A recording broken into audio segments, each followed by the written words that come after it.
Hey, shalom, shalom. So, let me tell you guys something. Okay? There is amazing revival today in Israel. People aren't really talking about this, but if you follow the ministry of One for Israel, if you follow the ministry of the teacher Zev Parat, if you just follow, look up, for example, what happened with Yitzhak Kaduri. Follow the things that are happening right now, today. This is August 25th, 2019. Follow what's happening today in the land of Israel. There is great revival. Let me tell you something. Culturally, it is a culture of arguing, of contesting. Remember, the scripture says that at times they're a stiff-necked people. Okay, it is a culture where you can go and haggle and argue the price of something. This is culturally acceptable. Okay, the thing is, let me take this back to, for example, the Old Testament. Okay, or the beginning, I should say, the beginning of the Bible. Okay, the people, from Adam, all of Adam's descendants, they understood that Yah wanted, that Elohim wanted us to have a holy, set apart life that is a life of ethic, a life of morality, a life of holiness, a life of purity. Okay? So, for example, in the old books, he says, let your yes be yes. Let your word have integrity. Let your word have, integrity and power and truth behind it, okay?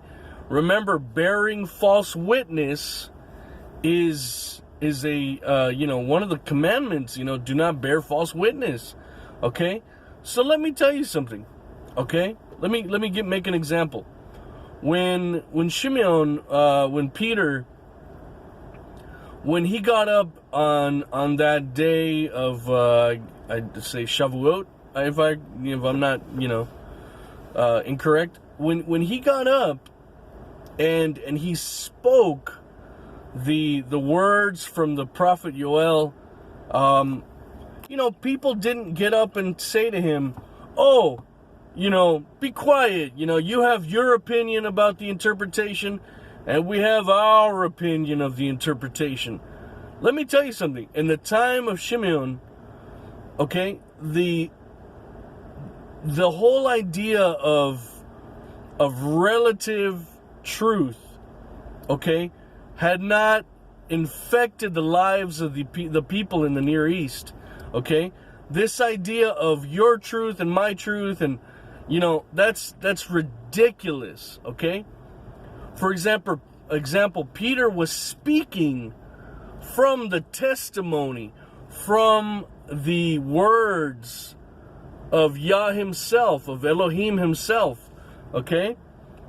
And the people of that time period, being the devout, the faithful, the believer, it says that there are many Hebrews from everywhere, from all over the world coming to Jerusalem for that day. Okay?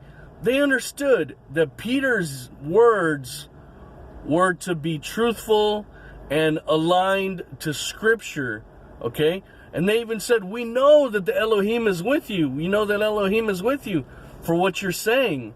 They understood the Ruach HaKodesh was an overwhelming wave of holy breath and holy inspiration from on high.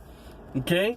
The Ruach HaKodesh is like a fire that comes into you and you breathe in and you have this holy power to proclaim, to prophesy, to preach the words of Elohim, okay? The Ruach HaKodesh will not lead you to say things that are not biblically aligned. If anything causes you to speak without being aligned to the scriptures, then that is a different spirit. That is not Yah's Ruach HaKodesh. That is another seducing spirit that is seducing you away from... Sorry, I'm wearing my shirt backwards. I just got out of the gym. Okay? So let me say something.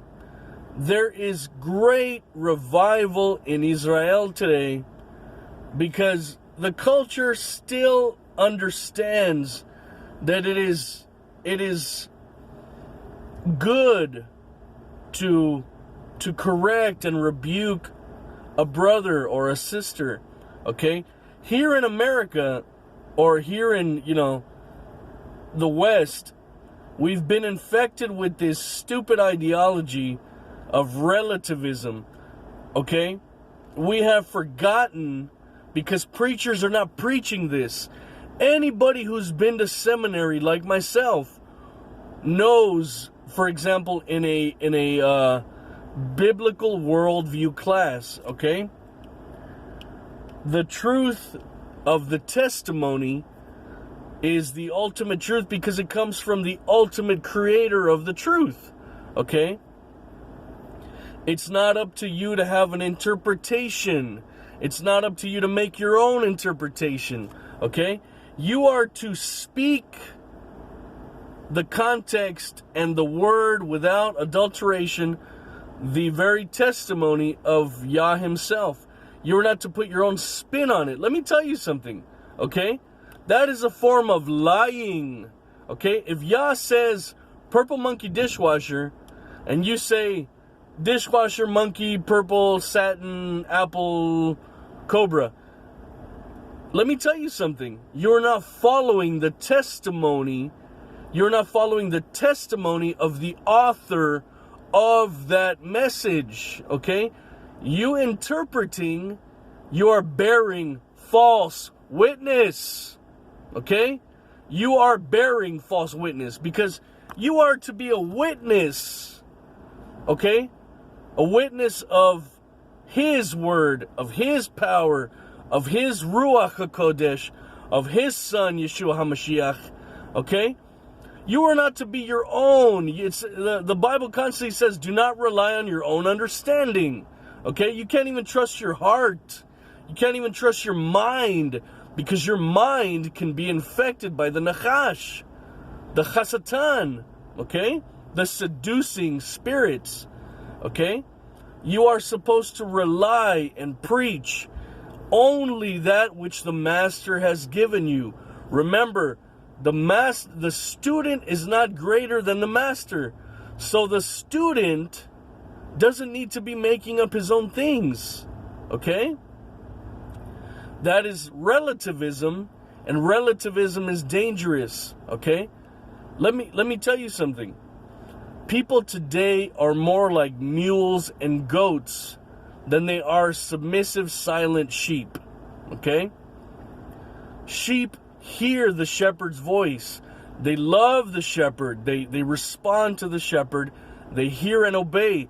That is the context of faithfulness. Hear and obey. Okay? This idea of believing something that isn't there. I'm sorry, but that's not a biblical worldview of the words Amer, Emunah, Amar, okay? You are supposed to hear and obey. That's why Yaakov, James, says they're hearers and they're doers, There's people that only hear, but they do not do, okay? You are supposed to be a hearer and a doer. So this whole idea that your interpretation is your own and my interpretation is my own, That is ridiculous, unbiblical Greek witchcraft, straight up. Okay? Who gets these ideas to humanity? The Nachash, the Hasatan, the enemy, the adversary, the seducing spirits that are meant to lead you away from the testimony and the truth and the way. Okay? Remember, Yeshua is the way, the truth, and the life. Not make your own way, make your own truth, and make your own life. Okay? He never says make your own truth. He says guard everything I have told you and say only that which I have told you. Stay faithful as a true disciple and just stick to his words. Don't come up with some other nonsense, okay? Let me tell you, our brothers over there, you know, with the Talmuds and the Mishnahs and the this and that, they've gone astray because they think they're smarter than the prophets. They think they're smarter than the prophets. Honestly, if you really do your homework